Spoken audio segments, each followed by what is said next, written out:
72 घंटों के बाद भी अगर अब तक इस बात की क्लियरिटी नहीं है कि अगला मुख्यमंत्री बिहार में कौन होगा तो इस पर तो सवाल उठेगा। मामला फंसा हुआ है आदेश जी। मैं अब भी कह रहा हूं कि भारतीय जनता पार्टी ने अब तक क्लियर नहीं किया है कि अगला मुख्यमंत्री कौन होगा। बीजेपी लड़ रही थी, देश के गृह मंत्री अमित शाह लड़ रहे थे और नरेंद्र मोदी चुनाव लड़ रहे थे। नीतीश जी तो बस वही स्क्रिप्ट पढ़ रहे थे चुनावी सभा में जाकर जो उनको मिल रहा था। जिस दिन दिल्ली में नरेंद्र मोदी ने ललन सिंह को बुलाकर बोला था, ललन बाबू इधर आइए, खतरे की घंटी उसी दिन बज गई। बीजेपी को ये ठेका लेकर थोड़े बैठी है बिहार में कि दूसरे ही को वैसा होगा तो चिराग सबसे बढ़िया ऑप्शन है। अगर दूसरे दल से ही बनाना होता तो Chirag is the best option. Sir, आप देख रहे हैं द बिहार टॉप में हूं आदेशपुरी। बिहार विधानसभा चुनाव 14 नवंबर को घोषित कर दिया गया। एनडीए को प्रचंड बहुमत मिला।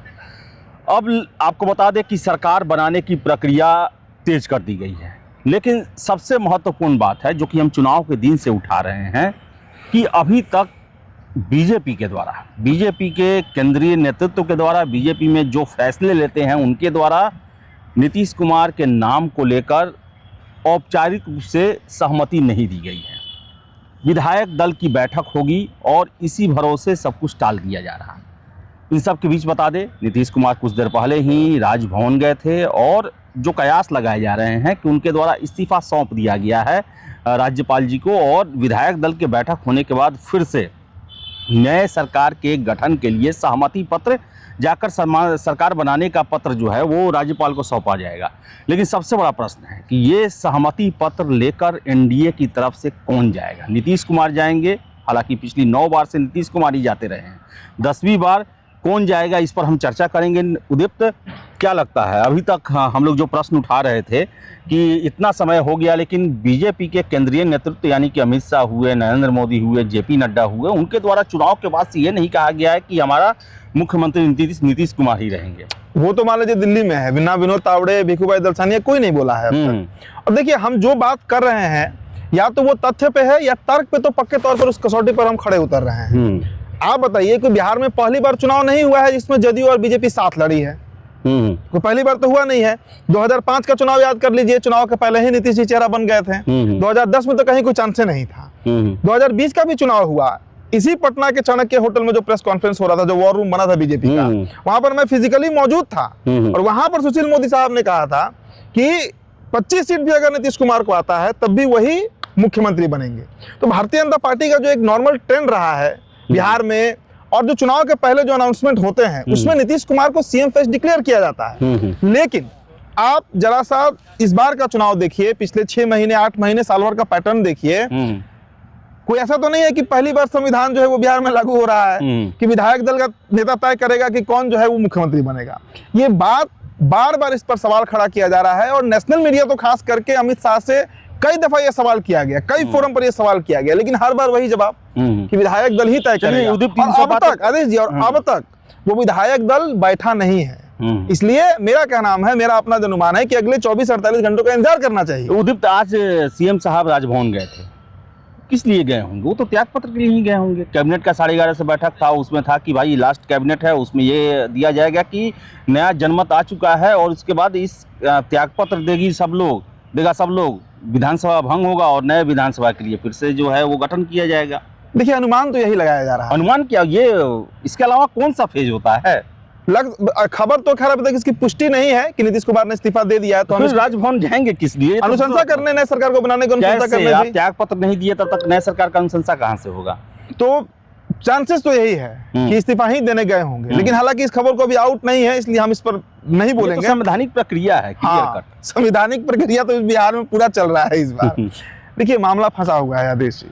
मैं अब भी कह रहा हूं कि भारतीय जनता पार्टी ने अब तक क्लियर नहीं किया है कि अगला मुख्यमंत्री कौन होगा, अगला सीएम फेस कौन होगा, अब तक क्लियर नहीं है। आज रिजल्ट आए करीब 3 दिन 72 घंटा बीत चुका है। 14 को रिजल्ट आया और 17 हो चुका है और अब तक बीजेपी के किसी बड़े नेता का बयान बताइए। अब तारकिशोर प्रसाद कह रहे हैं, उनका बात का हम कितना वजन दें? तारकिशोर प्रसाद अगर कह भी रहे हैं तो उनके बाद हम कितना वजन दे सकते हैं?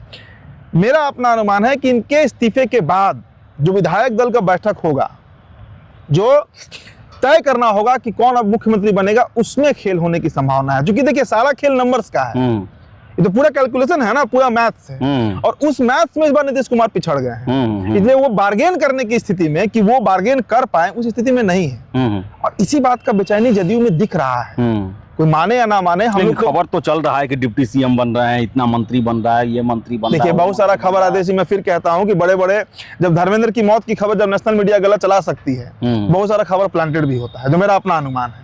क्योंकि अभी जब सीएम का ही फेस डिसाइडेड नहीं है, तो फिर डिप्टी सीएम की बात कहां से हो रही है। अब कल एक बड़ा पोर्टल जो है, अखबार, उसने खबर चलाया कि रामकृपाल बन सकते हैं उप मुख्यमंत्री, सम्राट चौधरी बन सकते हैं, तो विजय सिन्हा का पता कर सकता है। अरे साहब, सीएम पर बात ही नहीं हो रहा है कि सीएम कौन बनने जा रहा है। अगर नीतीश कुमार को सीएम बनना है तो बीजेपी का अनाउंसमेंट तो उसी दिन होता। 14 को रिजल्ट आया, शाम में देश के प्रधानमंत्री ने देश को संबोधित किया बिहार चुनाव पर, गमछा उन्होंने ऐसे ऐसे करके बोला, गर्दा उड़ा दिए, सब चीज हुआ। लेकिन उन सब के बीच ये बात कहां से मिस हो गया कि नीतीश कुमार ही हमारा चेहरा है, नीतीश कुमार ही सीएम होंगे, वही शपथ लेंगे। और ये कोई बहुत बड़ा बात तो है नहीं, इसको बोलने में 5 से 7 सेकंड का समय लगना है, लेकिन इसी बात पर सारा पेच फंसा हुआ है। इसीलिए मैं कह रहा हूं कि 72 घंटों के बाद भी अगर अब तक इस बात की क्लियरिटी नहीं है कि अगला मुख्यमंत्री बिहार में कौन होगा, तो इस पर तो सवाल उठेगा। बड़े बड़े पत्रकार कह रहे हैं कि इस बार 25 से 30 नीतीश से रहेंगे, क्लियर हो गया है। बड़े बड़े पत्रकार तो 130 और 120 सीट भी दे रहे थे एनडीए को। बहुत पुराना घटना तो नहीं ना है। अभी 5-7 दिन पहले तक जो सबसे वरिष्ठ पत्रकार लोग हैं, वो लोग वही एनालिसिस कर रहे थे। इसको जिता रहा था, इसको हरा रहा था, इसको जिता रहा था, लोग उसको हरा रहा था। लोग तो शाहबाद में 22 सीट में, जहां पे 18-19 सीट इस बार एनडीए, वहां पे वो लोग 8-10 जिता रहे थे। उस बात का कोई क्रेडिबिलिटी नहीं होता है। और देखिए, मेरा अपना कहना है कि भारतीय जनता पार्टी ऐसे ऐसे राज्यों में शासन कर रही है जहां पर उसका एक विधायक नहीं जीतता था। पूरा आप नॉर्थ ईस्ट का 7 स्टेट पकड़ लीजिए। हरियाणा में तीसरी बार गवर्नमेंट रिपीट हुआ, दिल्ली में 27 साल के बाद सत्ता में आई, महाराष्ट्र में थंपिंग मेजोरिटी से गवर्नमेंट अपना बनाई बीजेपी, वहां पर एकनाथ शिंदे को सीएम से डिप्टी सीएम बना दिया गया। तो एकमात्र सिंस इंडिपेंडेंस बिहार इकलौता राज्य है जहां पे आज तक भारतीय जनता पार्टी सत्ता में नहीं आई। सत्ता में आई है, लेकिन वो छोटे भाई की भूमिका में है, वो फैसला लेने की भूमिका में नहीं आ पाती है। बिहार में सारे फैसले तो नीतीश कुमार ही लेते गए ना आज तक। इसलिए मुझे लगता है, और सबसे बड़ी बात आदेश जी, मैं फिर दो दिन से मैं ये बात रिपीट कर रहा हूं कि इस बार का चुनाव लड़ा कौन लड़ा चुनाव इस बार, एनडीए की तरफ से कौन चुनाव लड़ रहा था।